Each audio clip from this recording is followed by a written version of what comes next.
जय जय राम कृष्ण हरि जय जय राम कृष्ण हरि जय जय राम कृष्ण हरि जय जय राम कृष्ण हरि हरि जय जय राम हरि जय राम कृष्ण हरि हरि जय जय राम कृष्ण हरि जय जय राम कृष्ण हरि हरि जय जय राम कृष्ण हरि जय जय राम कृष्ण हरि हरि जय जय राम कृष्ण हरि जय जय राम कृष्ण हरि हरि जय जय राम कृष्ण हरि हरि जय जय राम कृष्ण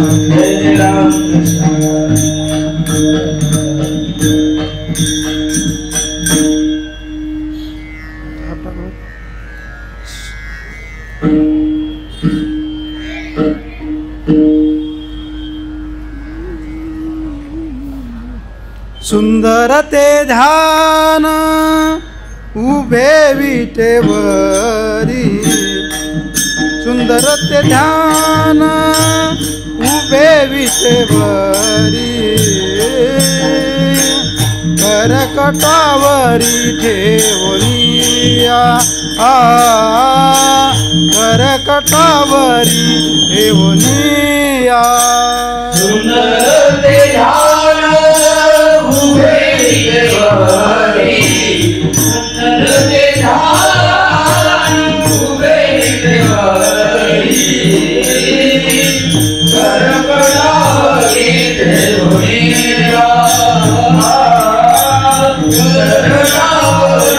ठेवनिया तुळशी हार गळा कासे पितांबर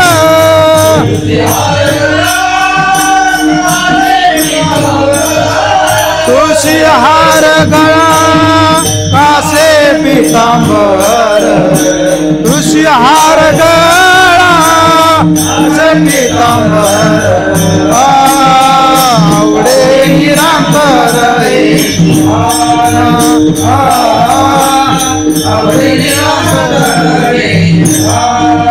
मकर कुंडले तळपती श्रवणी मकर कुंडले तळपती श्रवणी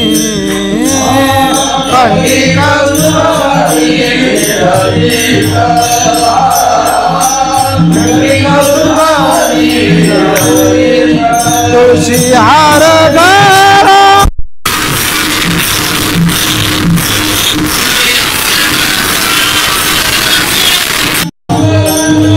तुळशी हार गळा कासे पितांबर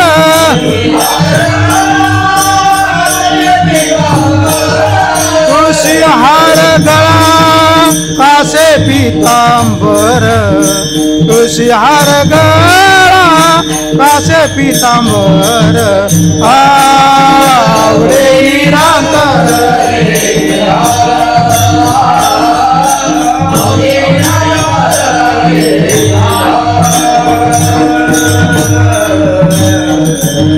तुका म्हणे माझे तुका म्हणे माझे हेची सर्व सुख तुका म्हणे माझे तुका म्हणे माझे हेची सर्व सुख तुका म्हणे माझे तुका म्हणे माझे हेची सर्व सुख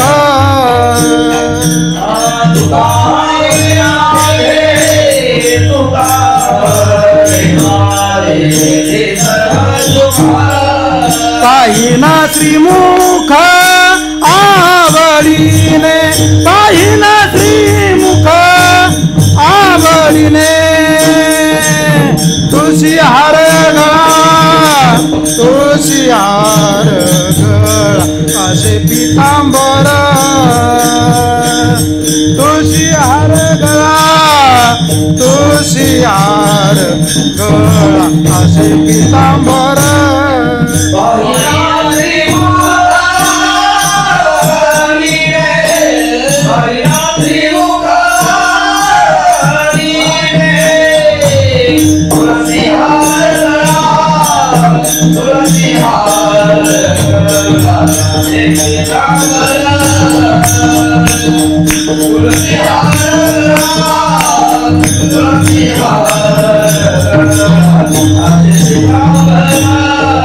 आवडे निरंतर हेची ध्यान आवडे निरंतर हेची ध्यान तुळशी हार गळा तुळशी हार गळा असे पितांबर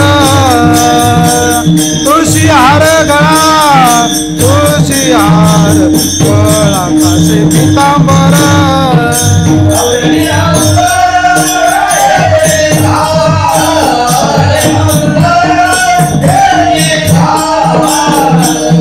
तुळशी हार गळा तुळशी हार गळा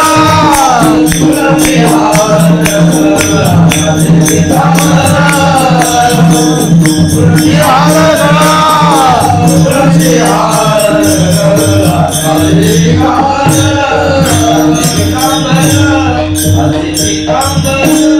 Vithoba Rukmai Vithoba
Rukmai Vithoba Rukmai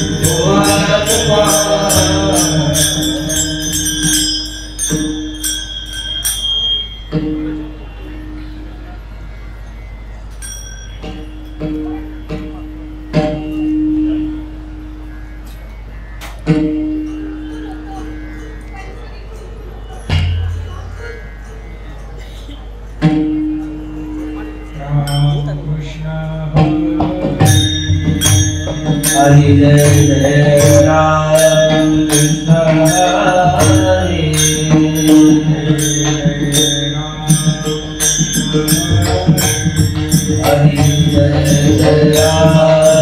Krishna Hare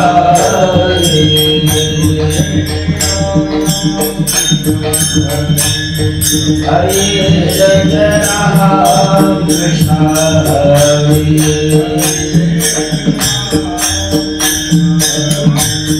Hare Jai Ram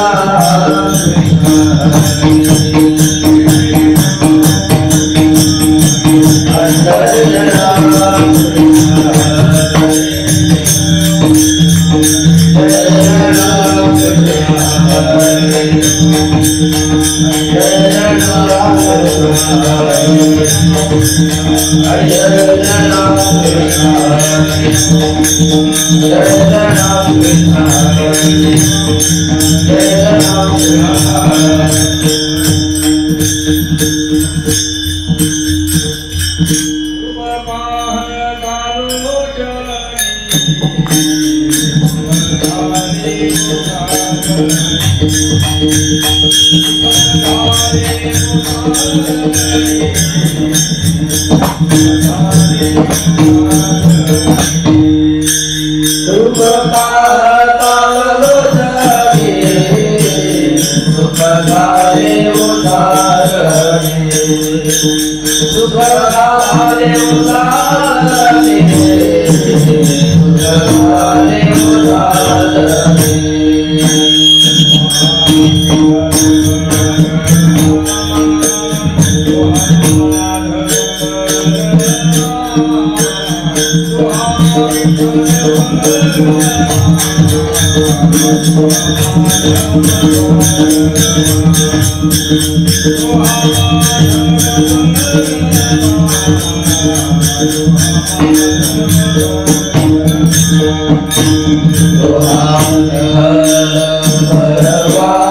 Apulia हिता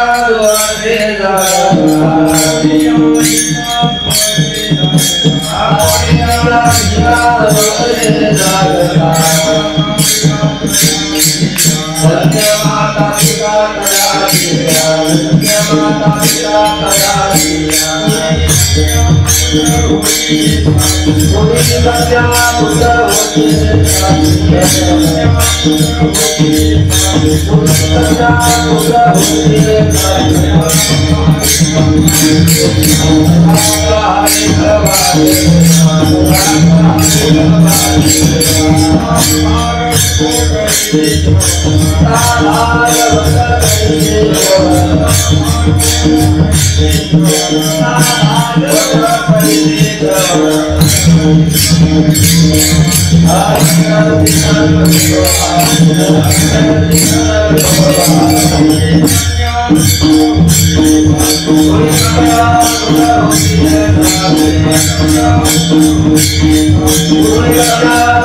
पिता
Yeah.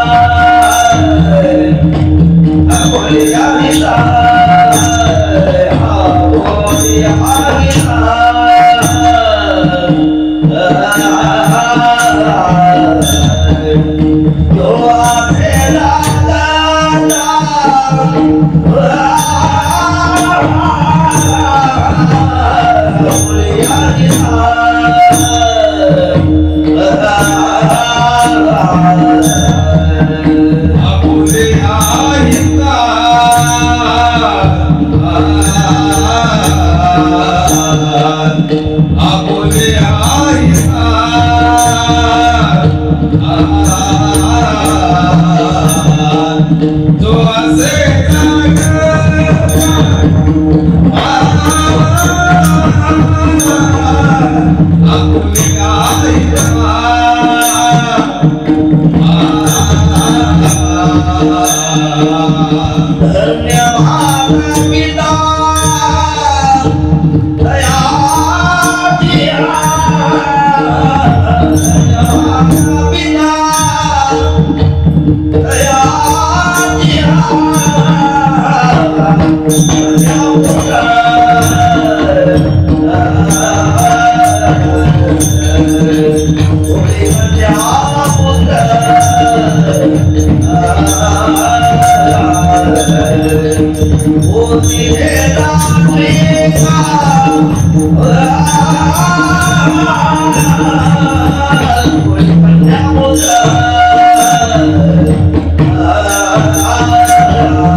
आपुलिया हिता जो असे जागता, आपुलिया हिता जो असे जागता, धन्य माता पिता तयाज्या. कुळी कन्या पुत्र होती जे सात्विक, तयाचा हरीख वाटे देवा. गीता भागवत करीती श्रवण, अखंड चिंतन विठोबाचे.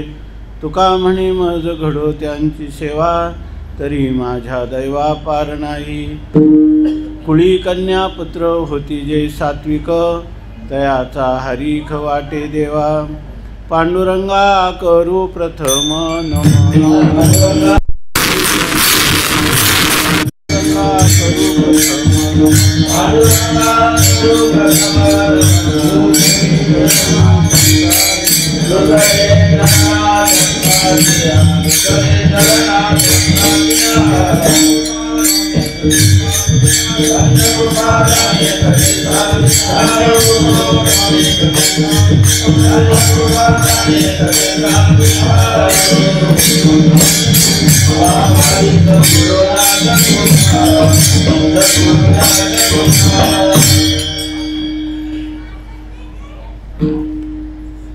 पांडुरंगा करू प्रथम नमन, दुसरे चरणा संतांच्या. त्यांच्या कृपादाने कथेचा विस्तारू, बाबाजी सद्गुरू दास तुका. आपुलिया हिता जो असे जागता, धन्य माता पिता तयांच्या. कुळी कन्या पुत्र होती जे सात्विक, तयाचा हरीख वाटे देवा.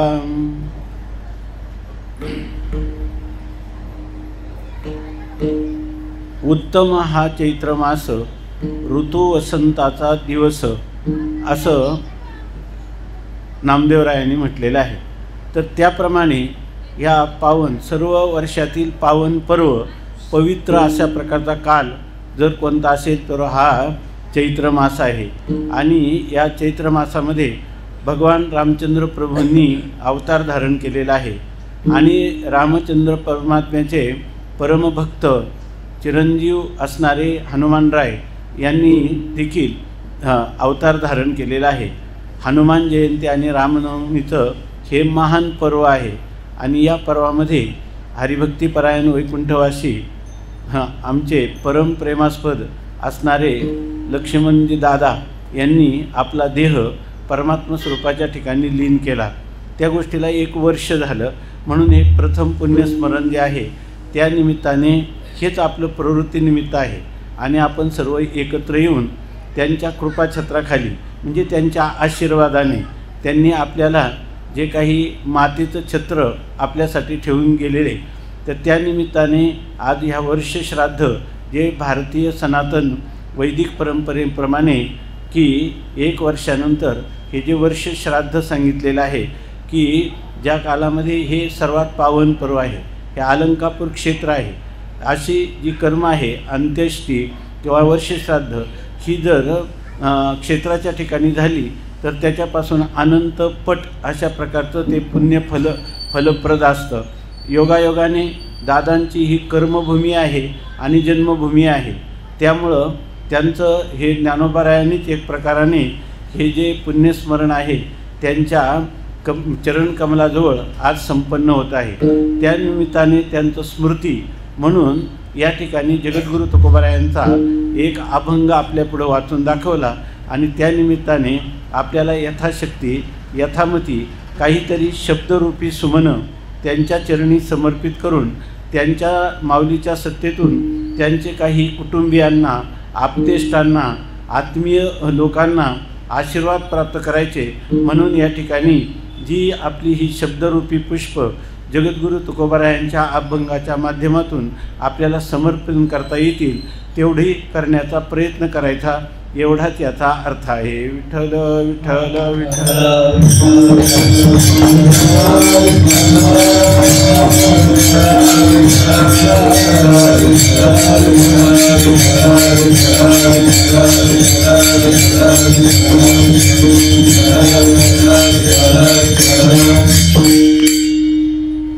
दैवायत्तम कुले जन्म मदा यत्तंतु पौरुषम असं सांगितलेलं आहे की जन्म देणे दैवा हाती करणी जग हसवे. विठ्ठल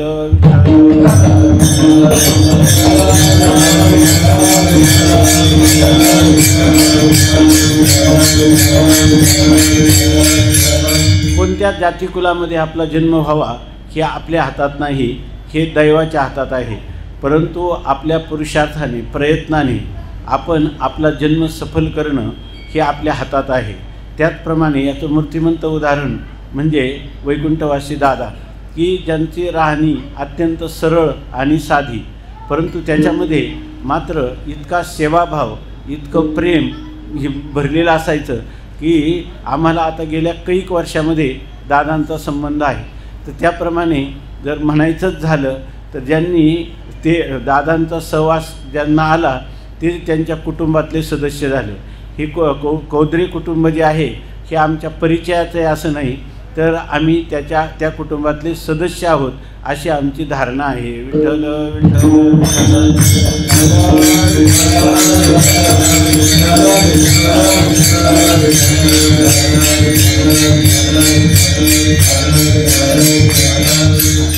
जसं आपल्या कर्तृत्वाने त्यांनी या अलंकापूर क्षेत्रामध्ये एक व्यावसायिक नाव कमवलं, तसंच दादांची एक दुसरी गोष्ट आहे की त्यांच्या ठिकाणी असणारी माऊली संबंधाने जी निष्ठा होती आणि जितकी माऊली संबंधाने पांडुरंगराया संबंधाने त्यांची निष्ठा होती तेवढीच आपल्या गुरुवर निष्ठा होती. आणि शास्त्रामध्ये तर असं सांगितलं की यस्य देवे पराभक्तीर यथा देवे तथा गुरव तस्यैते कथिताय अर्थाः प्रकाशन्ते महात्मनः. याचा अर्थ असा आहे की ज्याची भगवंतावर आपल्या इष्टदेवतेवर जेवढी भक्ती असते तेवढीच आपल्या गुरुच्या ठिकाणी असते आणि जेवढी गुरूंच्या ठिकाणी असते तेवढीच आपल्या इष्टदेवतेच्या ठिकाणी असते. आणि अशा अंतःकरणाचा जर कोणी महामानव किंवा अधिकारी शिष्य, जर अधिकारी पुरुष जर जीवनामध्ये या ठिकाणी त्याला ही गोष्ट साधली तर त्याला तस्यैते कथिता हि अर्था, त्याला वेदाचे जे सांगितलेले अर्थ आहेत त्याने जरी अध्ययन केले नसले तरीसुद्धा त्याच्या हृदयात ते प्रगट होतात आणि त्याला ह्या आत्मानुभूती येते आणि निश्चित येते असं उपनिषदामध्ये सांगितलेलं आहे. आणि त्याच प्रकारची दादांचं जे जीवन होतं ते हरिभक्तीपरायण गुरुवर्य मारुतीबाबांच्या संबंधाने एवढी निष्ठा होती त्यांची की मारुतीबाबांचं कीर्तन असलं किंवा ज्या ठिकाणी त्यांचं ही साऊंड सर्व्हिस आहे, मंडप आहे, त्या ठिकाणी बाबा आल्यानंतर साक्षात माऊली आली अशा किंवा आम्ही त्यांच्याकडं प्रत्येक वर्षाला जेवण करण्यासाठी यायचं तर आले ना बाबा आले म्हणजे साक्षात माऊली आली एवढी त्यांची दृढ निष्ठा असायची. आणि ती निष्ठा त्यांनी आपल्यामध्येच ठेवली नाही तर हृदये एक झाले ये हृदयीचे ते हृदयी घातले.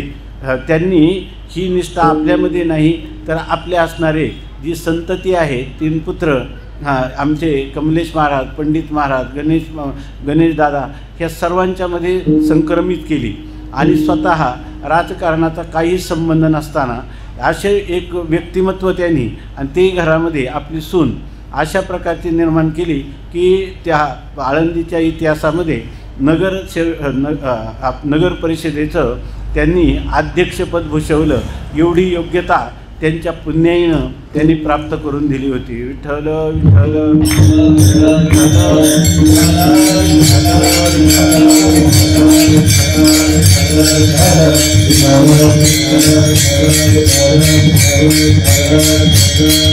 त्यांनी हे एवढंच केलं नाही तर ह्या अभंगाचा कुळी कन्या पुत्र होती जी सात्विक.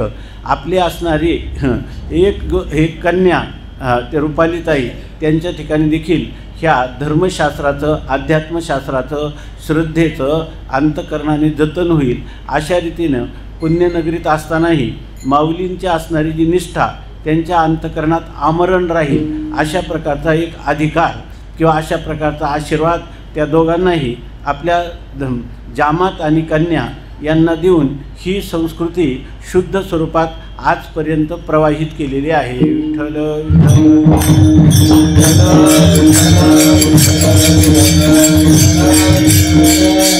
याच्या कुटुंबाची जर सगळ्या घटकांचा आपण विचार केला तर स्पष्टपणे शुद्ध बीजापोटी फळे रसाळ गोमटी मुखी अमृताची वाणी आणि देहदेवाचे कारणी अशा प्रकारचं हे एक आदर्श कुटुंब ह्या अलंकापूर क्षेत्रामध्ये जे काही निर्माण झालेलं आहे याच्या निर्मितीचं सर्व श्रेय हे आमच्या मातोश्री गंगा भागीरथी आईसाहेब आणि दादा यांना जातं. विठ्ठल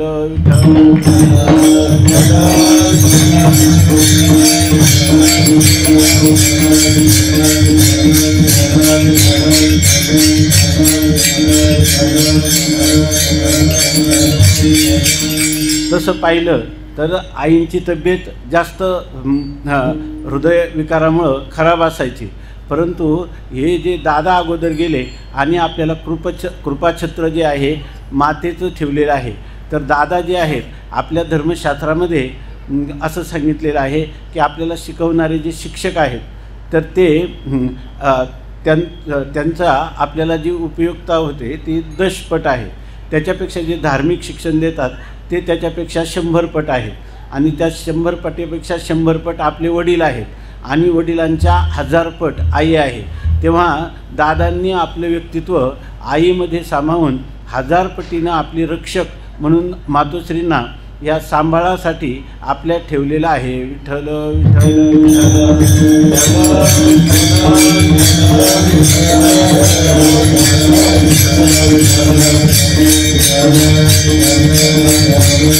तर आज त्यांचं पुण्यस्मरण आहे आणि त्या प्रथम पुण्यस्मरण आहे. अजून आपल्या हृदयामध्ये त्यांच्या सर्व स्मृती किंवा आठवणी ह्या ताज्या तवाने आहेत. प्रत्येकाची ज्याचा दादांची कुटुंबियाचा जो संबंध आला तो संबंध आताही एक प्रकारचा मूलभूत झरा अशा रीतीनं आपल्या अंतकरणात प्रत्येकाला ह्या आठवणी ज्या आहेत त्या स्फुरद्रूप होतील अशाच आहेत. विठ्ठल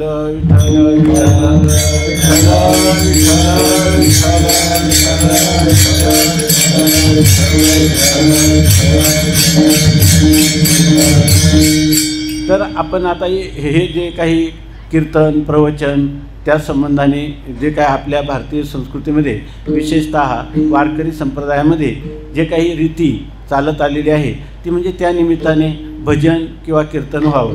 याचा अर्थ हे जे आपल्या संस्कृतीमध्ये सांगितलेलं आहे 2-3 वर्षापूर्वी या ठिकाणी गोवर्धन पीठाचे शंकराचार्य स्वामी निश्चलानंद सरस्वती आले होते. त्यांना ह्या अलंकापूर क्षेत्रामध्ये किंवा विशेषतः महाराष्ट्र प्रांतामध्ये ह्या वर्षश्राद्धाच्या दशक्रियेच्या निमित्ताने प्रवचन कीर्तनं होतात आणि त्यामुळं या ठिकाणी एक वातावरण जे आहे ते अत्यंत मंगलमय शुद्ध पवित्र धर्मानुसारी अशा प्रकारचं राहिलेलं आहे. इतर भारतीय प्रांतापेक्षा अधिक आहे. याचं कारण ही जी परंपरा आहे. परंतु ह्या परंपरेमध्ये धर्मशास्त्राचं खऱ्या अर्थाने कथन केलं पाहिजे. त्यांनी सांगितलं की आपण ज्यांचं अंत्येष्टी करतो किंवा वर्षश्राद्ध करतो पिंडदान करतो तर हे जे सगळे जीव आहेत ह्या जीवांना जी पुढची गती होते ती गती आपापल्या कर्मानुसार होत असते.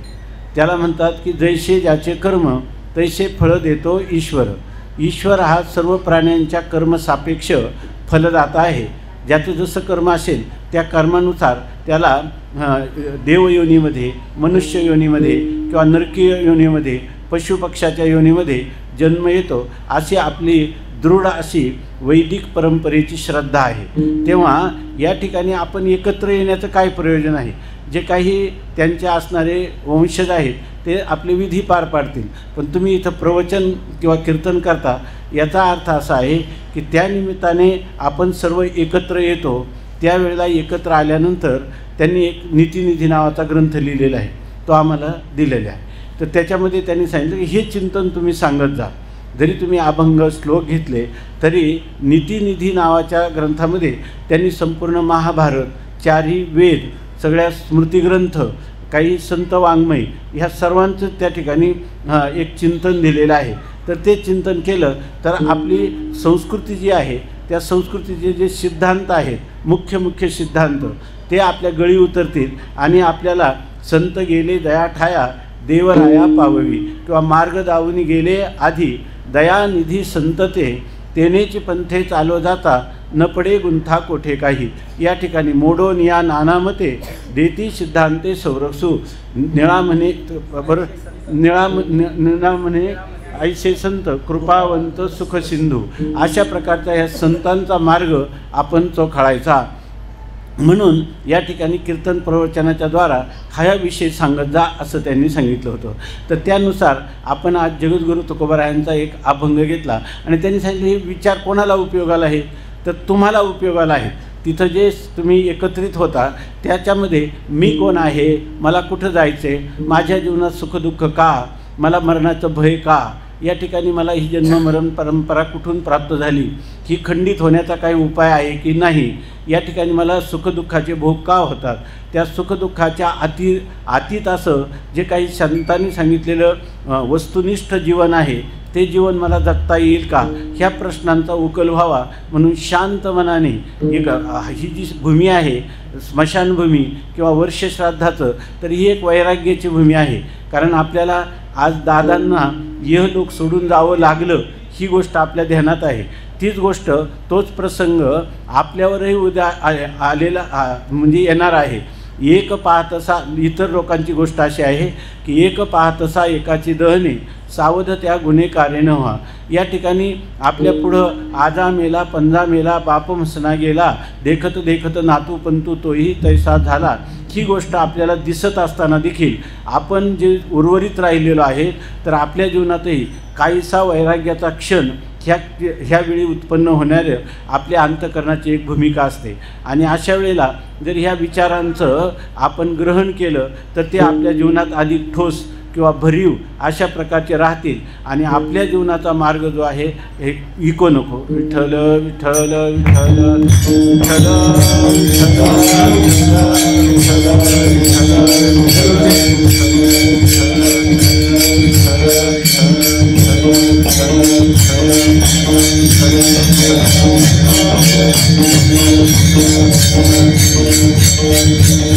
आणि आपण सुद्धा असा विचार केला पाहिजे, कोहम मी कोण आहे, इको नको, थोडा पण नको, कोहम मी कोण आहे, कथमिदम जातम हे जगत कसं निर्माण झालं, कोवई कर्तास्य विद्यते ह्या जगताचा कर्ता कोण आहे, आणि उपादानम किमस्त्यह ह्या जगताचं मूळ कारण कोण आहे, हे जगत कुठं कोणी उत्पन्न केलं, या प्रकारचा जो विचार आहे. आणि त्या विचारामध्ये सगळ्या जगाचा उत्पत्ती करता, रक्षण करता आणि त्याचा संहार करणारा असा जो परमात्मा आहे, आपला जीव जो आहे आपण तो अल्पज्ञ आहोत, अल्पशक्तिमान आहोत, तो ईश्वर सर्वज्ञ सर्वशक्तिमान आहे. त्याच्या ठिकाणी कर्तुम अकर्तुम अन्यथा कर्तुम शक्ती संपन्नता आहे. म्हणून जीवानी काय करावं, मनवुनी शरण जावे सर्व भावे देवाशी, तो हा उतरील पार भव दुस्तर नदीचा, बहु आहे करुणावंत अनंत हे नामजा, तुका म्हणे साक्षी आले तरी केले प्रगट. या ठिकाणी तुकोबाराय म्हणतात की जीवाने आपल्याला ज्यांनी जन्म दिला त्याला शरणागती केली पाहिजे.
जेणे हा जीव दिला दान तयाचे करीन चिंतन जगत जीवन नारायण गायीन गुण तयाचे जो या भिवरेच्या तिरी कट धरोनिया करी पाऊले समची साजिरी अंतरी धरोनी राहेन.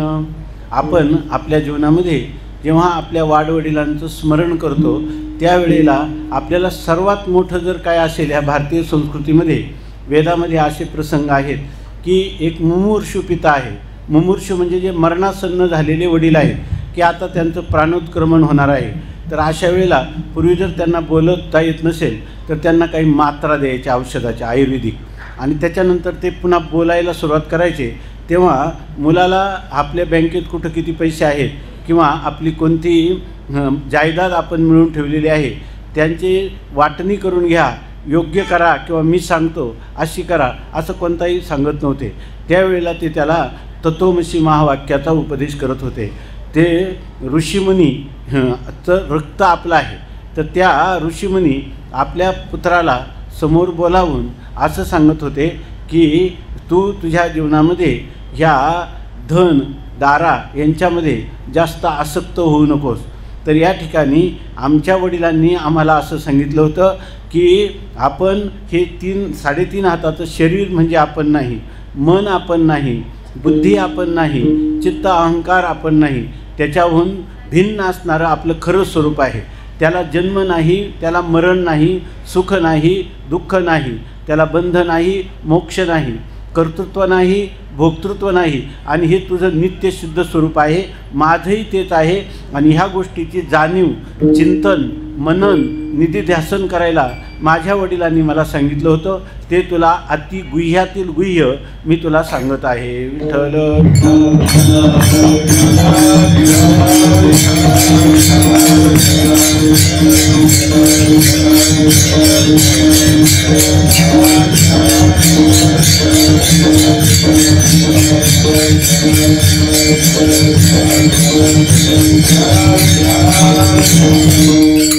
आमच्या परंपरेमध्ये आमचे पंजोबा होते आणि आमचे आजोबा होते. तर ते एकुलते एक होते. त्यांना असं सांगितलं की ते नेहमी सांगायचे की माझी वारी तू कर, या ठिकाणी दररोज नामस्मरण कर, वारी कधी चुकू नको आणि जोडून या धन उत्तम व्यवहारे असं जीवन जग. ते मुंबईला राहत होते, पंजोबा गावी राहत होते. ते जास्त आजारी म्हणून त्यांना भेटायला आले. परंतु त्यांना भेटल्यानंतर त्यांच्या मित्राबरोबर आले होते. मित्राला त्यांनी सांगितलं आणि आजोबांनाही सांगितलं की आमची वारी तुम्ही चालू ठेवा. माझ्या वडिलांची मिराशिगा देवा, तुझी चरण सेवा पांडुरंगा, उपवास पारणी राखीला दारवंटा, केला भोगवटा आम्हाला. तर त्यांनी सांगितलं नाही तर तुझं पाणी पण मला नको, असं त्यांनी सांगितलं. शेवटी ते पुन्हा मुंबईला गेले आणि ते त्यांच्या व्यवसायामध्ये रमून गेले आणि वारी आली. तर त्या वारीला ते गेले नाही. त्यांनी सांगितलं की आता मी याच्या हातचं पाणी पण घेणार नाही आणि याचा मला स्पर्शसुद्धा होऊ नये. नंतर त्यांचा देह पडला आणि त्यावेळेला आजोबा म्हटले मी कोणत्याही परिस्थिती येईल. त्यावेळेला खूप साधनांची कमतरता होती. त्यांनी मुंबईहून इतका येण्याचा प्रयत्न केला. ते 1 किलोमीटर असताना त्यांना धूर दिसला. विठ्ठल विठ्ठल विठ्ठल विठ्ठल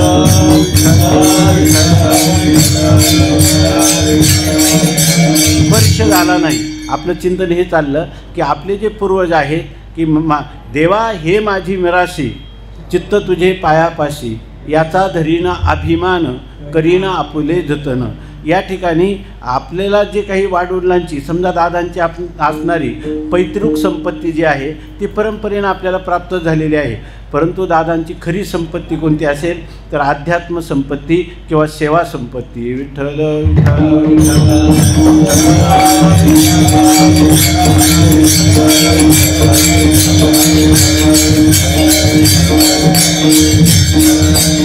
स्वामी महाराज सांगायचे, तुम्ही ऐकलंच असेल, हे बालपणातच स्वामी महाराजांच्या जवळ फार जवळून राहिलेले आहेत आमचे बंधुवर्य नरहरी महाराज. तर स्वामी महाराज सांगायचे की असं झालं की 2 भाऊ होते. एका भावाकडं त्याच्या मुलाला पाहण्यासाठी काही लोक आले. तर त्यांना विचारलं आपण आता पुढं काही वाटचाल करण्यापूर्वी पहिल्यांदा तुमचं गोत्र कोणतं आहे ते आम्हाला सांगा. त्यांनी सांगितलं गोत्र तर काही आमच्याकडं आलं नाही, सांगता येणार नाही, म्हणून भावाला विचारतो.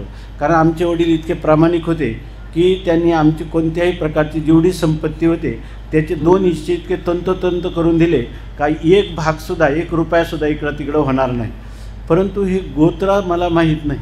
मग त्यांनी संध्याकाळी भावाला विचारलं, दादा आज लोक आले होते तर आपलं गोत्र कोणतं आहे. त्यांनी सांगितलं दादांनी तर सर्व इस्टेट दिलेली आहे पण गोत्र कसं दिलं नाही आपल्याला. आपल्या भाषेत ते गोत्र म्हणजे देवक, म्हणजे त्यांची सगळी संपत्ती पाहिजे परंतु त्यांची साधना, त्यांचा असणारा जो आध्यात्मिक अधिकार, त्यांनी आपल्याला दिलेली जी परंपरा, त्या परंपरेचं पालन करणं हे खरं आपलं परम कर्तव्य आहे. उपवास पारणी राखीला दारवंटा, केला भोगवटा आम्हा लागी, असं संत म्हणतात. म्हणून या ठिकाणी ह्या सगळ्या अध्यात्म संपत्तीचे सुद्धा खऱ्या अर्थाने आपण वारसदार हे झालेच पाहिजे. विठ्ठल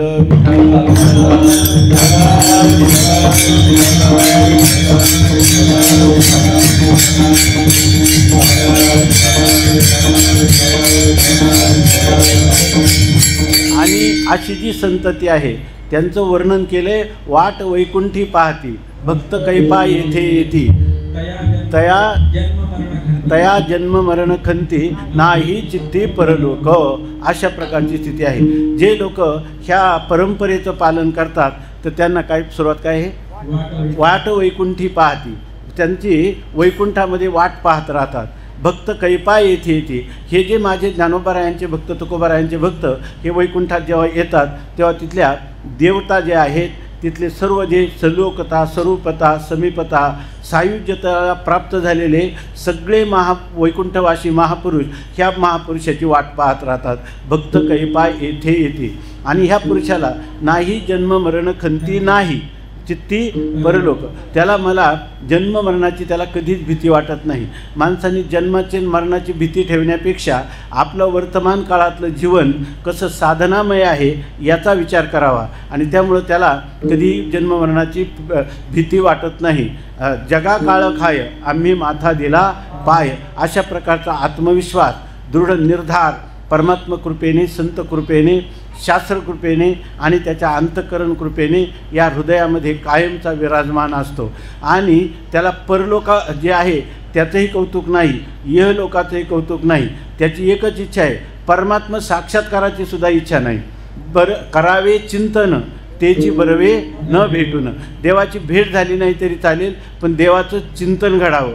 याचा अर्थ देवासाठी देवावर प्रेम करणारा असा जो भक्त आहे तो खरा भगवंताला आवडणारा भक्त आहे. आणि या ठिकाणी असं आहे की तुकाराम महाराजांसारखे महापुरुष की ज्यांनी सदैव वैकुंठ गमन केलं, नाथ महाराजांसारखे जलसमाधी करणारे, ज्ञानोबारायांसारखे संजीवन समाधीमध्ये नित्य चंद्रसूर्य असेपर्यंत स्थानापन्न होणारे महापुरुष. इतकंच नाही तर परमात्मा जो आहे तो धावे चाले मागे मागे आणि सुखदुःख साहे अंगे.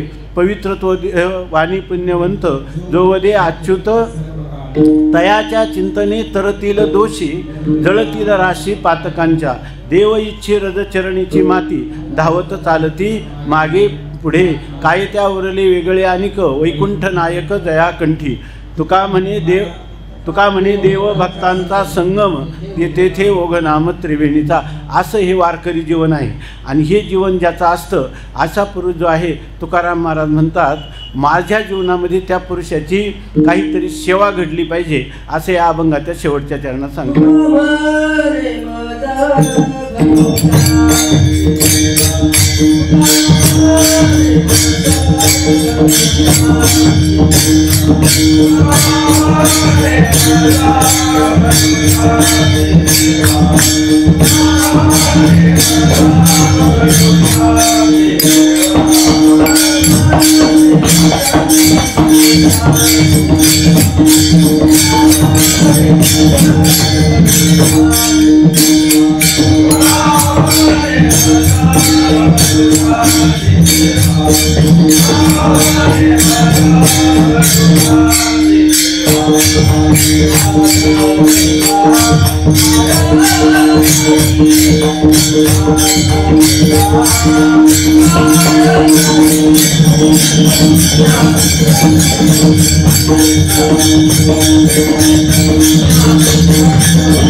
जगद्गुरु तुकोबाराय म्हणतात की असे जे झाकलेले माणिक आहेत, जे देव माझा आणि मी देवाचा असा ज्यांचा बुद्धीचा निर्धार आहे आणि भगवान परमात्मा ज्याला आपल्या हृदयात कायमचं धारण करतो, भगवान परमात्मा मागे पुढे उभा राहे सांभाळीत आलिया आघात निवाराया, एवढा ज्या भक्तांचा अधिकार असतो, तर अशा भक्तांची मला तुका म्हणे मज घडो त्यांची सेवा. मला त्यांची कायिक सेवा घडावी, शरीराने घडावी, मी त्यांचं भजन करावं, वाचिक सेवा घडावी आणि मनात त्यांच्या तुका म्हणे सेवे माझे संकल्प वेचावे आणि माझ्या मनात कायम अशा महापुरुषांच्या सेवेचा संकल्प राहावा. म्हणून तुकोबाराय म्हणतात आणि असं घडलं तरीच माझ्या दैवा पार नाही.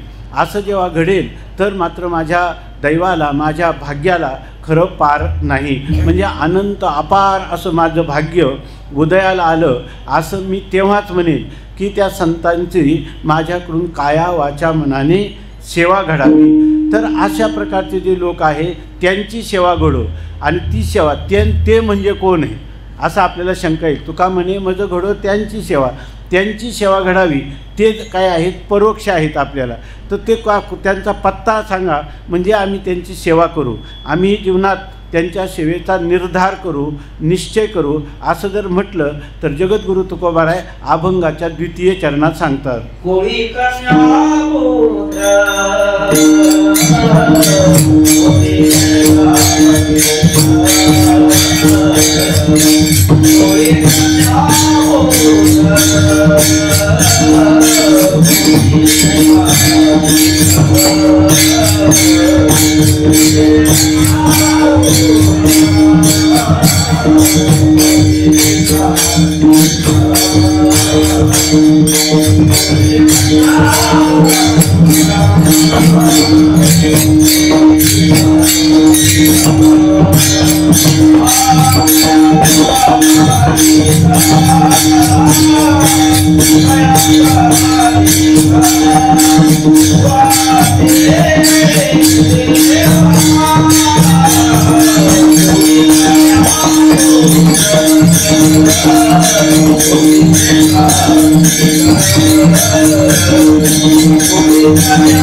जगद्गुरु तुकोबाराय म्हणतात की मला त्यांची सेवा घडावी.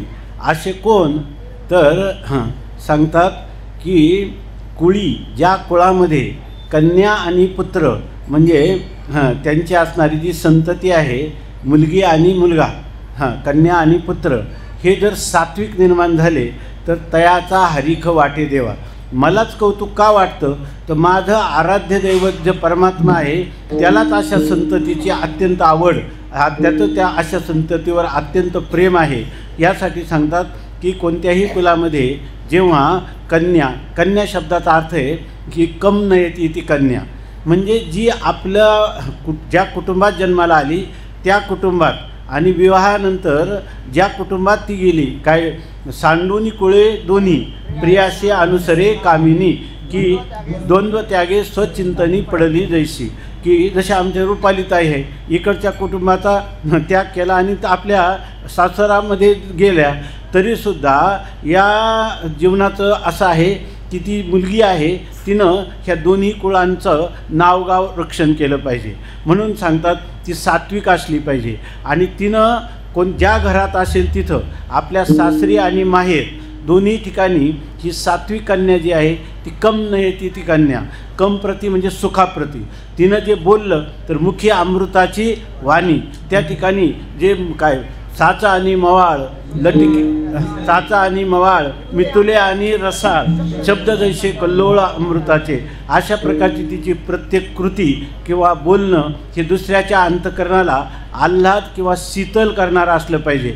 त्यांना जर काही चुकीच्या मार्गावरून काढायचं असेल ते सुद्धा मधुर भाषेमध्ये त्यांना वाममार्गापासून परावृत्त करून सन्मार्गामध्ये लावण्याचं आणि त्यांचं अकल्याणापासून अमंगलापासून संरक्षण करण्याचं जिचं सामर्थ्य आहे तिला म्हणतात कन्या. आणि पुत्र कशाला म्हणतात? पुन्नाम नरकात राहते इति पुत्रः. जर आपल्या वाडवडिलांची काही वैगुण्य त्रुटी जीवनात झाला असेल तर त्याचीसुद्धा आपण इतका अपूर्व अदृष्ट निर्माण करायचं की त्यांनाही सद्गती होईल, आपल्यालाही सद्गती होईल, त्यांच्या दोषाचं निरहरण होईल आणि ते सुद्धा मुक्त होतील, वैकुंठाला जातील. असं अदृष्ट पुण्य आपण करायचं त्याला आणि त्यांना नरकातून देखील तारून न्यायचं. त्याचं नाव आहे पुत्र. विठ्ठल विठ्ठल.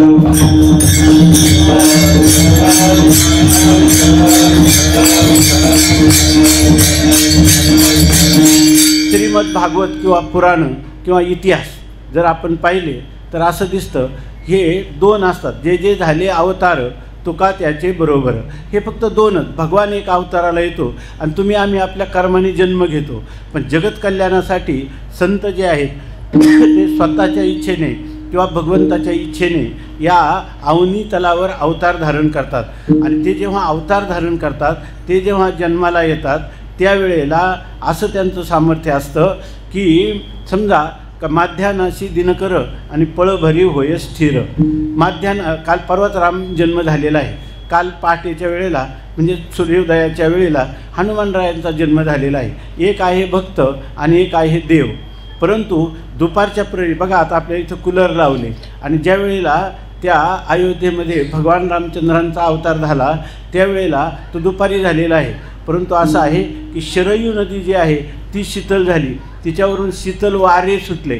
नंतर झाडं जी आहेत ती झाडं इतक्या घनदाट छायेने भरली की कोणालाही त्या ठिकाणी त्यांच्यावरून येणारा शीतल वारा, चंदनाचा सुगंध हे आपोआप सगळीकडं दरवळू लागलं.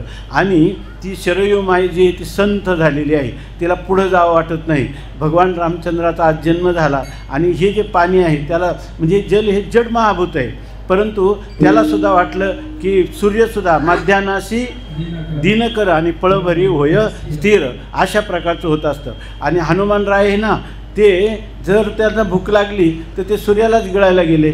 त्या त्या दिवशी होतं ग्रहण, त्यांनी त्या केतूच्या एक जोरात मारली तोंडामध्ये.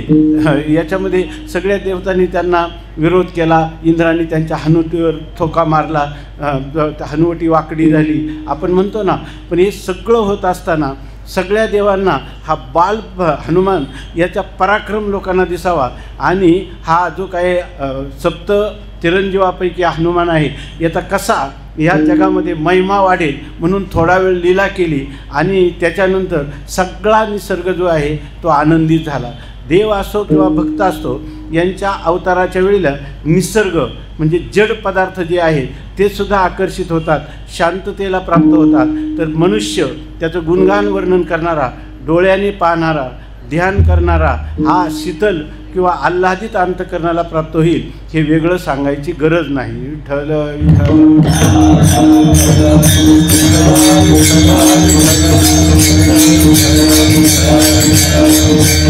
म्हणून सांगतात की या ठिकाणी कुळी कन्या पुत्र होती जे सात्विक, अशी सात्विक संतती आली की ज्यांच्या ठिकाणी काम नाही, क्रोध नाही, लोभ नाही, मद नाही, मत्सर नाही, कलह नाही.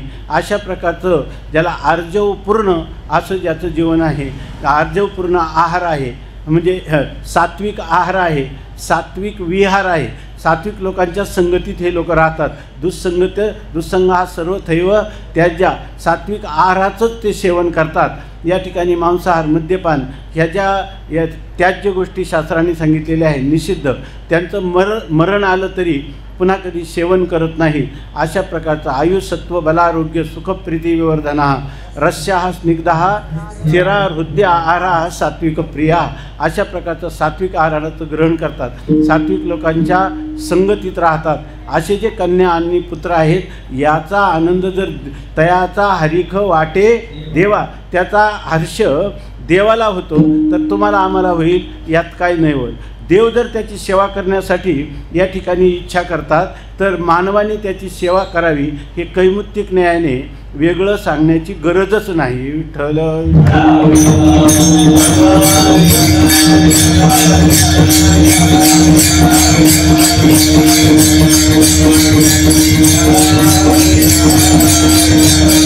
हे एवढं मोठंपण किंवा एवढा गौरव हा काय सहजासहजी प्राप्त होत नाही. त्यासाठी आमचे गुरुवर्य वैकुंठवासी घुले बाबा म्हणायचे, हे जीवन घडत असताना श्रमही तेवढेच आहे. त्यासाठी ते म्हणायचे की त्या मनुष्याला ढुंगाचं तुंतुनं करावं लागतं. विठ्ठल विठ्ठल विठ्ठल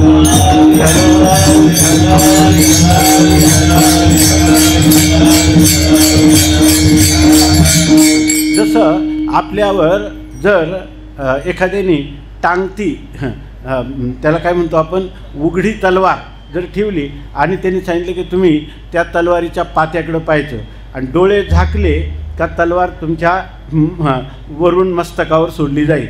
आता मनुष्याने जर वर पाहिलं तर त्या टांगत्या तलवारीकडे पाहून पापणीची उघडझाप आपल्याला तरी कळते का, पण मनुष्य इतका सावध राहील का पापणी खाली पडूनच देणार नाही, कारण मरण दिसतं. विठ्ठल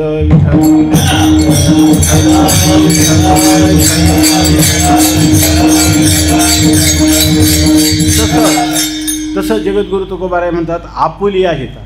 तर असा जो पुरुष आहे आपल्या हितासाठी जो जागा आहे का, खरं तर काय आहे संतांचं काम हेच आहे की तुम्हाला आम्हाला सारखं काय सांगत असतात. वेद सांगतो उत्तिष्ठत प्राप्य वरांनी बोधत, उठा जागे व्हारे आता स्मरण करा पंढरीनाथा, भावे चरणी ठेवा माथा, चुकवा व्यथा जन्माचा, धनदारा पुत्रजन बंधू सोयरे पिशून, सर्व मिथ्या हे जाणून शरण रिघा देवाशी. याच्यासाठी हे जीवन आपल्याला प्राप्त झालेलं आहे. तेव्हा विठ्ठल विठ्ठल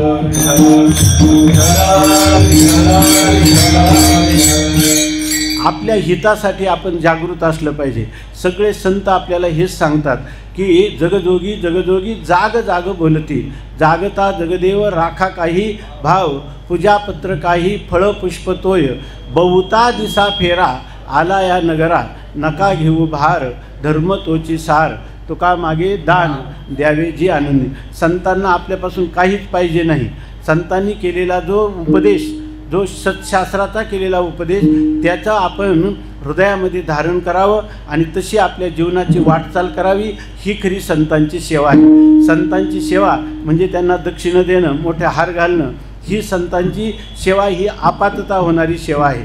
परंतु जी खरी सेवा आहे ती संतांच्या आज्ञेचं पालन करणं ही त्याची सेवा आहे. विठ्ठल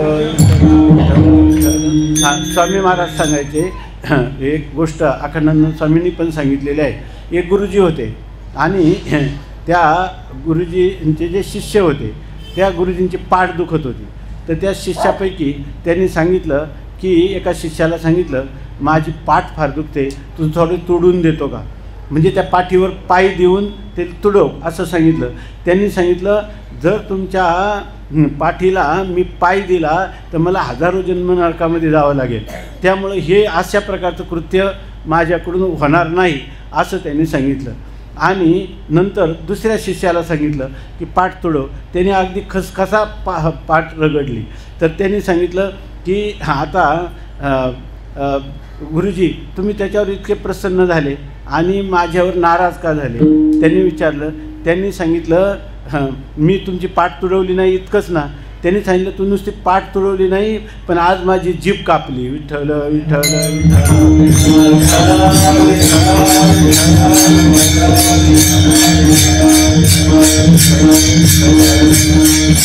श्री गुरु सांगतात ना, जे सांगतील त्या आज्ञेचं पालन करणं ही खरी त्यांची सेवा आहे. येरते पांडवा वाणिज्य करणे, नाहीतर सगळा काय आहे, केवळ व्यापार आहे. स्वामीच्या मनोभावा न चुकीचे ह्याची परमसेवा. आपल्या स्वामींनी आपल्याला जे सांगितलं त्या सेवेचं आज्ञेचं पालन करणं ही खरी सेवा आहे. आणि बाकीचा वाणिज्य म्हणजे व्यापार आहे. विठ्ठल विठ्ठल.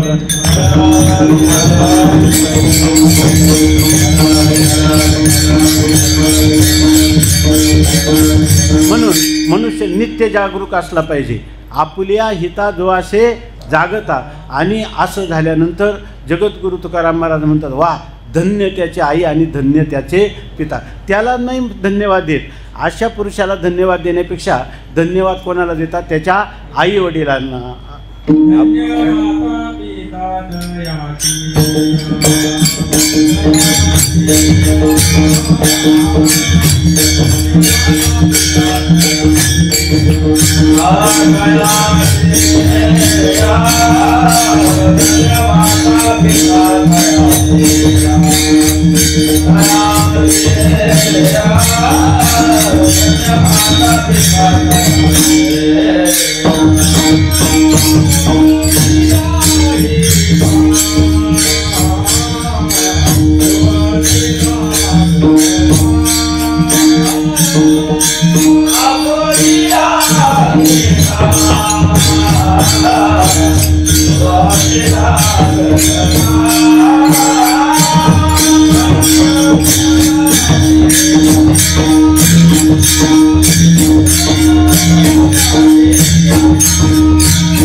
आपुलिया हिता जो असे जागता. आणि असा पुरुष पाहिला की तुकाराम महाराज काय म्हणतात, धन्यवाद कोणाला देतात, धन्य माता पिता तयाच्या, त्याच्या आईवडिलांना धन्यवाद देतात. याच्यातून आईवडिलांचं कर्तव्य आहे की आपल्या मुलांना 7 पिढ्याची इस्टेट देण्यापेक्षा त्यांना हे धार्मिक आध्यात्मिक संस्कार प्रदान करतील, ते आईवडील धन्य आहेत. विठ्ठल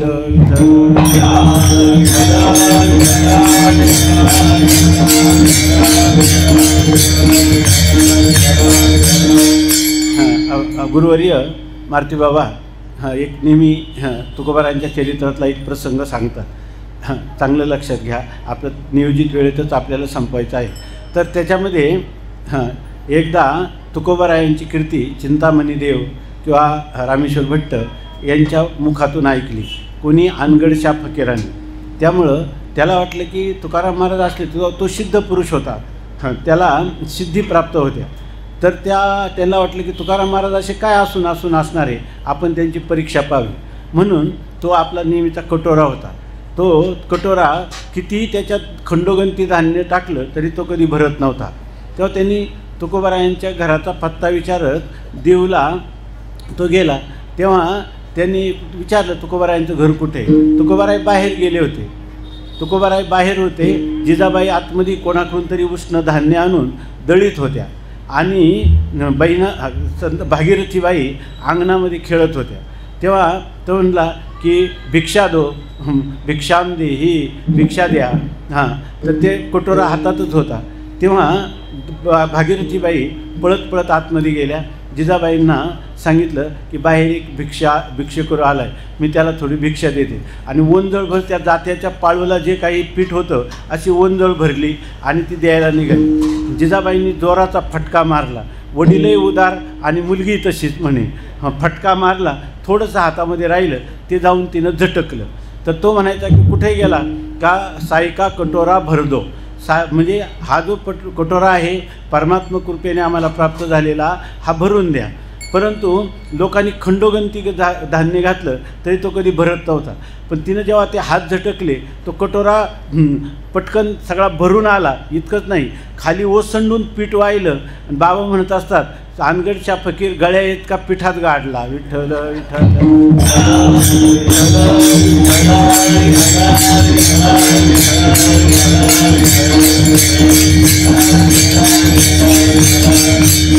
त्याला वाटलं हेच तुकोबार आहे, म्हणून तो म्हणला, वा धन्य तुकाराम, धन्य तुकाराम. तुकाराम महाराजांचा जय जयकार असो. तर ती म्हणे, धन्य तुकाराम नाही, मैं तुकाराम नहीं हूँ, मैं तुकाराम की बेटी हूँ. विठ्ठल विठ्ठल.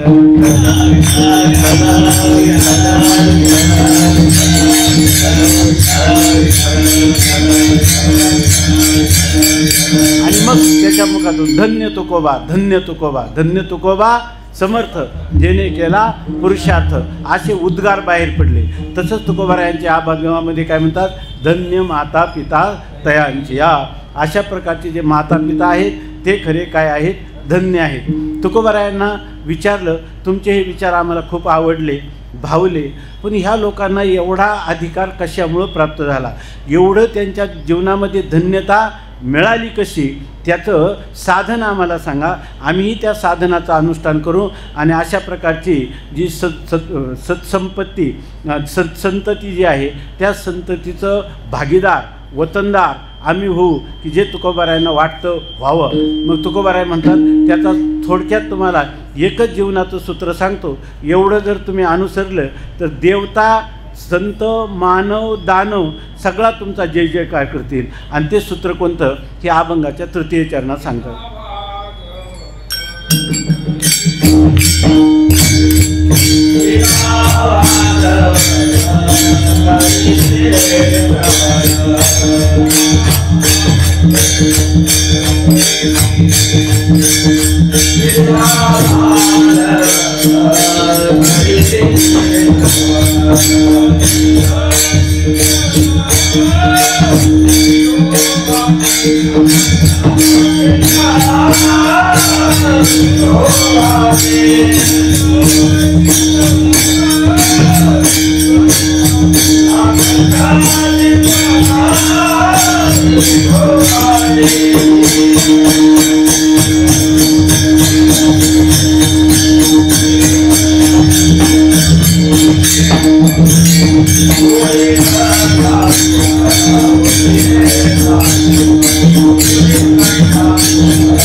हे मी जे व्याख्यान करतो ना, आता प्रयत्न करतो ना, त्याच्यापेक्षा जास्त यांचा पखवाद सांगतो. विठ्ठल विठ्ठल विठ्ठल.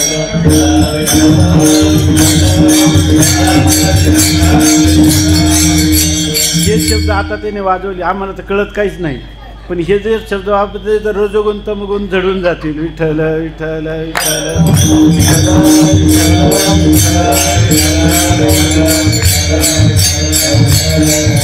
आणि हे तर गान कोकिळच आहे. विठ्ठल विठ्ठल विठ्ठल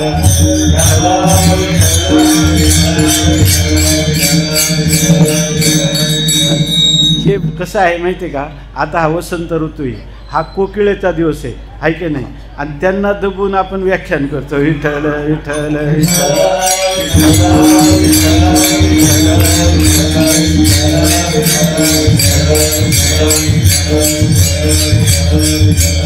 खरं तर ही झडीत मोठ आहे. विठ्ठल विठ्ठल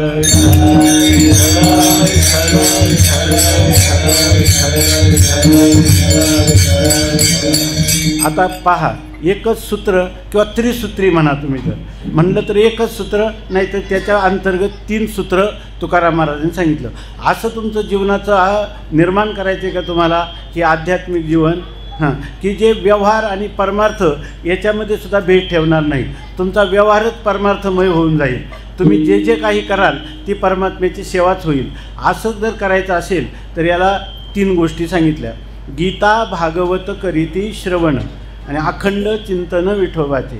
तुम्ही गीतेचं श्रवण करा, अर्थात जर तुम्हाला जरी संस्कृत समजत नसेल तर ज्ञानेश्वरीचं चिंतन करा. या ठिकाणी गीता अलंकार नाम ज्ञानेश्वरी ब्रह्मानंद लहरी प्रगट केली. कळो न कळो तरी त्याच्या पारायणाच्या प्रदक्षिणा करीत राहा. तुम्हाला तुमचं जीवन उज्ज्वल होईल, सफल होईल, धन्य होईल. तुकाराम महाराजसुद्धा तुमच्या आईवडिलांना धन्यवाद देतील. यासाठी तुमच्या जीवनात कायम गीतेचं श्रवण करा. त्या श्रवणातून हा परमात्मा तुमच्या हृदयामध्ये प्रविष्ट होईल. दुसरी गोष्ट सांगितली, भागवत श्रवण करा. गीता भागवत करीती श्रवण, भागवत श्रवण करा. आता हा 12 स्कंदात्मक भागवत जो आहे तो संस्कृतमध्ये आहे, पण त्याचं सगळं सार ज्ञानोबारायांनी जशी गीता मराठीत आणली तसं संपूर्ण 12 स्कंद त्याच्यातला तत्त्वज्ञानाचा विषय नाथ महाराजांनी 11 स्कंदाच्या निरूपणात एकनाथी भागवतामध्ये आणलेला आहे.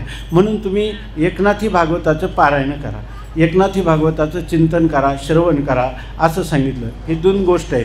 तुम्ही म्हणाल 2च नाव का, जगात एवढे ग्रंथ आणि ह्या तुम्ही मात्र 2च ग्रंथ सांगितले. याचं कारण हे ग्रंथ तुमच्या संप्रदायाचे म्हणून सांगितले का? नाही, हे सगळ्या मानव जातीसाठी उपयोगी असणारे ग्रंथ आहे. याला धर्माचं पंथाचं कोणत्याही प्रकारची मर्यादा नाही. या ठिकाणी हे महामानव निर्माण करण्याचा कारखाना म्हणजे गीता आणि भागवत आहेत. विठ्ठल विठ्ठल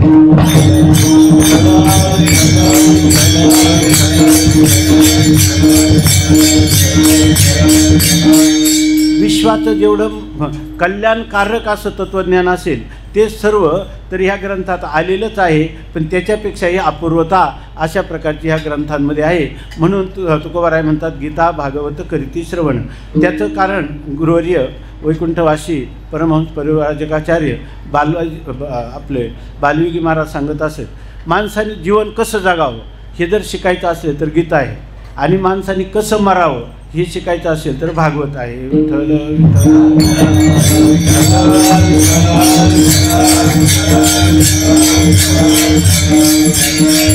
दुसऱ्या भाषेत ते सांगत असत, मनुष्याने विठ्ठल विठ्ठल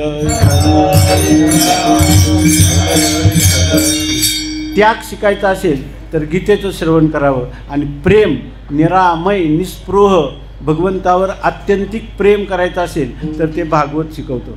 गीता त्याग शिकवते आणि भागवत प्रेम शिकवतो. आणि खरं जीवन जे आहे अत्युच्च कोटीचं जीवन हे त्याग आणि प्रेम यांनी घडत असतं, आणि ते घडवणारे 2 ग्रंथ आहेत. विठ्ठल विठ्ठल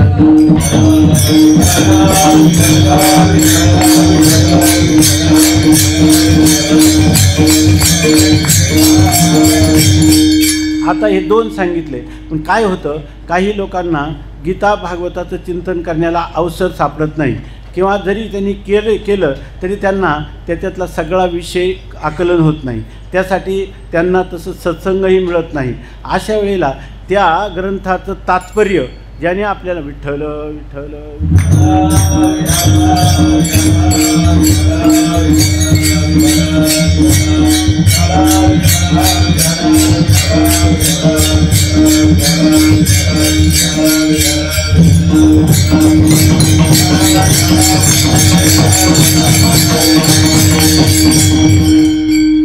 ह्या ग्रंथाचं तात्पर्य कळण्याचं एक साधन, यारे यारे लहान थोर याती भलते नारी नर करावा विचार न लगे चिंता कोणाशी, किंवा गाते श्रोते आणि पाहते चतुर विनोदी दुश्चिते सोहम भावी पूर्णज्ञाते या सकळाते विनवनी करा विठ्ठल स्मरण नामरूपी अनुसंधान दाऊनी भक्ता भवलक्षण जगन प्रमाण दावितो.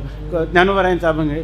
त्याच्यामध्ये ज्ञानोबाराय सांगतात की सर्वांना शक्य आहे, म्हणजे सर्वांना सुलभ आणि सर्वांना शक्य अशा प्रकारचं साधन असेल तर ते साधन आहे भगवंताचं नामस्मरण, भगवान श्री विठ्ठलाचं चिंतन.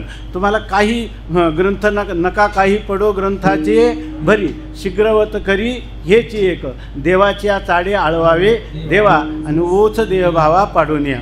तुम्ही केवळ नामस्मरण केलं तरी न कळे ते कळो येईल उगले नामे या विठ्ठले एकाच्या न दिसे ते दिसो येईल आपण नाम निरंतर म्हणता वाचे न भेटे ते भेटो येईल आपण करिता चिंतन. आणि तुका म्हणे जीवा आसक्त सर्व भावे तरतील नामे विठोबाच्या. म्हणून या ठिकाणी म्हणतात काय अखंड चिंतन विठोबाचे. जागृती स्वप्न सुषुप्ती यामध्ये फक्त तुम्ही नामाचा ध्यास घ्या आणि तुम्हाला काही मला कल्याण होईल का भिवंडी होईल याचा विचार करू नका. माझं काम काय आहे, फक्त नामस्मरण करणं. हे केलं तर तुम्हाला काय होईल की तुकोबारायांसारखे महान संतसुद्धा म्हणतील तुका म्हणे मज घडो त्यांची सेवा तरी माझ्या दैवा पार नाही. तुकोबारायांसारखे महान संत ज्ञानोबारायांसारखी सर्व संत माळी म्हणतील काय, धन्य माता पिता तयाच्या. धन्य हा शब्द कधी येतो माणसाच्या मुखात माहीत आहे का? सुकृती पुण्यवान धन्य हा असं अमरकोशामध्येच आहे ना. त्याच्यामध्ये सांगितलं की जो मनुष्य खूप चांगली कर्म करतो, सत्कृत्य करतो, सुकृती शास्त्राने सांगितल्याप्रमाणे परोपकारा दान इत्यादी सत्कृत्य करतो, असा जर मनुष्य असला सुकृती, आणि जो खूप पुण्य कर्म करतो, आपला जीव धोक्यात टाकतो परंतु दुसऱ्याला सुख देण्याचा प्रयत्न करतो, असा पुण्यवान जो पुरुष आहे त्याला म्हणतात धन्य. किंवा धन्य, सुकृती आणि पुण्यवान ही एकार्थवाचक नावं आहेत. विठ्ठल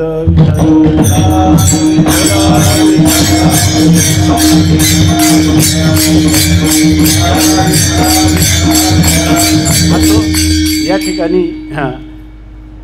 आपुलिया हिता जो असे जागता धन्य माता पिता तयाची. आता ह्या माता पिता शब्दाची सुद्धा व्युत्पत्ती आहे बघा. या शब्दातल्या आपण व्युत्पत्ती सांगितल्या तर दोन थोड्याशा पाहू. त्यांनी जे येते मियते अनयासा माता, जी आपल्याला म्हणतो ना आपण मुलाचे पाय पाळण्यात दिसतात, त्याप्रमाणे बालपणापासूनच त्याच्या ठिकाणी असणारे कोणते सद्गुण आपल्याला स्थापित केले पाहिजे, कोणत्या सद्गुण त्याच्या ठिकाणी गुणांचं आधान केलं पाहिजे, आणि त्याच्या ठिकाणी कोणते दोष दिसतात त्याच्यापैकी त्या दोषांचं अपनयन केलं पाहिजे, याचा अंदाज जिला लागतो ती खरी आहे माता. ती नुसतं त्याचं लाड पुरवणारी, त्याच्या दुर्गुणावर पांघरून घालणारी आणि त्याच्यावर खूप मोहाने प्रेम ते मोहच असतो, प्रेम नसतंच खरं. अशा प्रकारची जी आहे ती माता होऊ शकत नाही. ती नारी आहे पण नारी माता नाही. तिच्या ठिकाणी मातृत्व शक्ती खरी जागृत झालेली नाही. म्हणून रात्रंदिवस त्या आम्ही नेहमी सांगत असतो 7 पिढ्याची इस्टेट देऊ नका, त्यांना सुसंस्कृत करा. विठ्ठल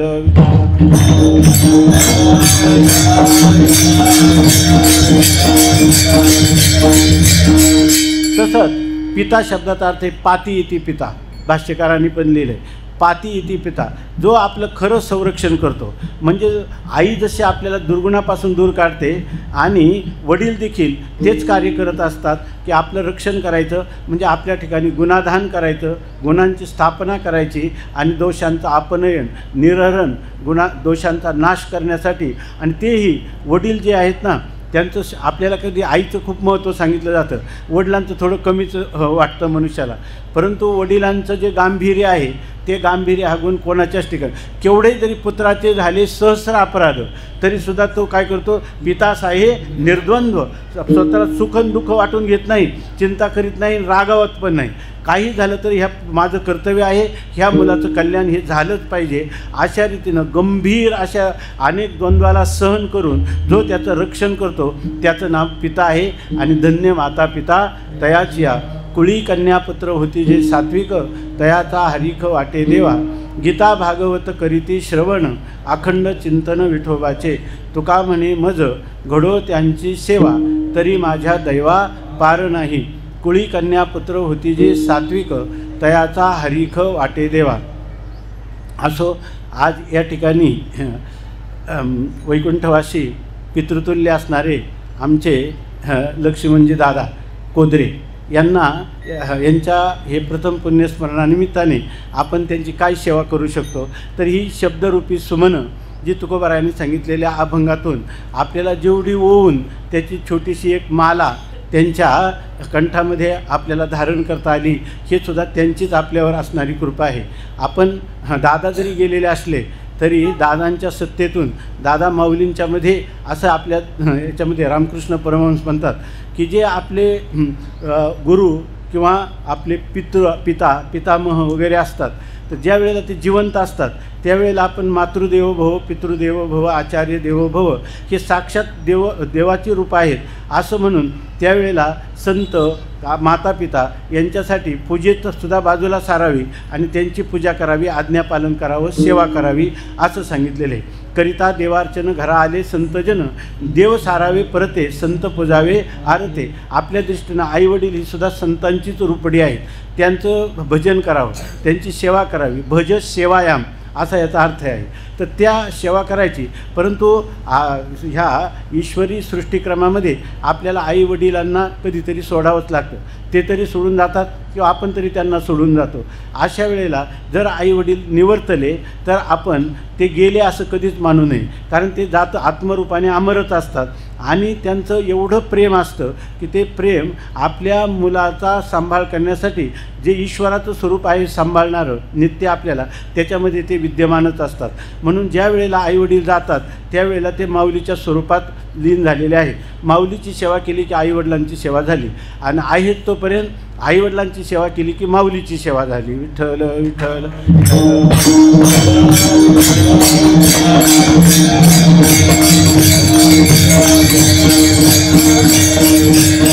तेव्हा आपण या ठिकाणी दादांच्या सत्तेतून माऊलींच्या चरणी अशी प्रार्थना करू की दादा आपण गेलेले असलात जरी हे ज्याला आपण तो बाह्य अंगाने हे स्थूल शरीर आपण सोडून गेलेले आहात, परंतु सूक्ष्म शरीराने किंवा आत्मत्वाने आपण या ठिकाणी कायम विराजमान आहात. तेव्हा आम्ही अशी प्रार्थना करतो की सर्वेत्र सुखिनः सन्तु. आम्ही पाठीमागं राहिलेले आम्ही सर्वजण सुखी असोत. सर्वेत्र सुखिनः सन्तु, सर्वे सन्तु निरामया, सर्व निरोगी असोत. सर्वे भद्राणी पश्यन्तु, सगळ्यांना चांगल्या गोष्टी पाहायला आणि ऐकायला मिळत. मा कश्चित दुःख मापण्यात, आणि कोणाच्याही वाट्याला दुःख न येवो. अकल्प आयुष्य व्हावे तया कुळा, माझ्या सकळा हरीच्या दासा. कल्पनेची बाधा न हो कोणे काळी, ही संत मंडळी सुखी असो. अहंकाराचा वारा न लागो राजसा, माझ्या विष्णुदासा भाविकाशी. नामा म्हणे तया असावे कल्याण, ज्यामुखी निधान पांडुरंग. कल्पनेची बाधा न हो कोणे काळी, ही संत मंडळी सुखी असो.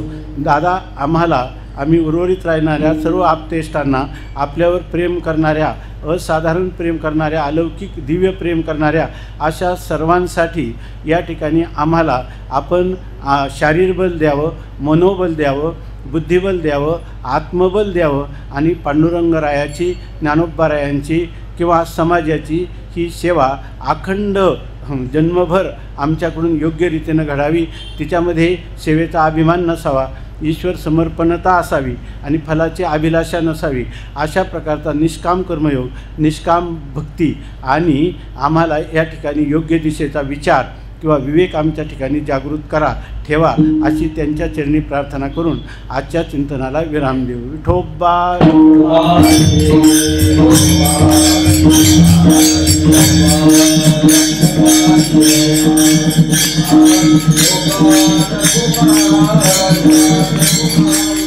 ज्ञानेश्वर